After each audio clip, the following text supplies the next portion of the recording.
امام تک پہنچنے کی کوشش کریں اپنی زندگی میں. جب مر جائیں گے نہیں پتا عمل کیسا ہے ہمارا. ہم اپنے اذہان کو یہ رکھا ہوا ہے کہ امام ہیں، ٹھیک ہے ہیں، منع تو کوئی بھی انکار نہیں کرے گا کہ امام نہیں ہے، لیکن امام اور میرا رابطہ کتنا مضبوط ہے، فاصلہ میرے اور امام کے درمیان میں کتنا ہے.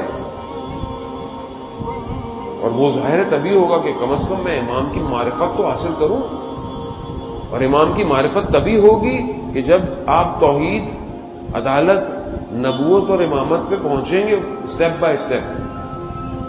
لیکن کیونکہ ہمارے لیے امام مطلب امام کیا ہے، امام کسے کہتے ہیں، امام کس نے بنایا؟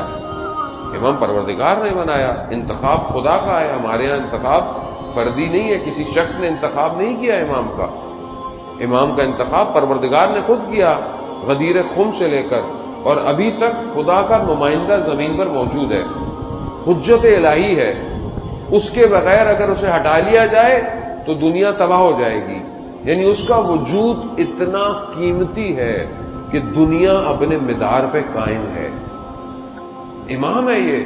نہ صرف یہ دنیا، یعنی یہ پوری کائنات، یہ جو دنیا اپنے مدار پہ گھوم رہی ہے، سورج روشنی دے رہا ہے، چاند روشنی دے رہا ہے، ہوائیں چل رہی ہیں، سمندر کے اندر لہریں چل رہی ہیں، یہ سب پھول کھل رہے ہیں، یہ خوشبوئیں آ رہی ہیں، یہ سب جو دنیا اپنے خزانوں کو امنڈ رہی ہے، یہ سب کس کی وجہ سے؟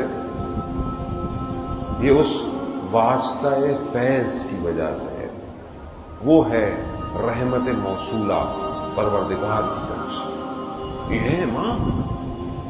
امام میرے اور آپ جیسا نہیں ہے. عزیزان محترم، اس امام کو جب تک امام نہ سمجھ میں آئے کربلا سمجھ میں نہیں آ سکتی.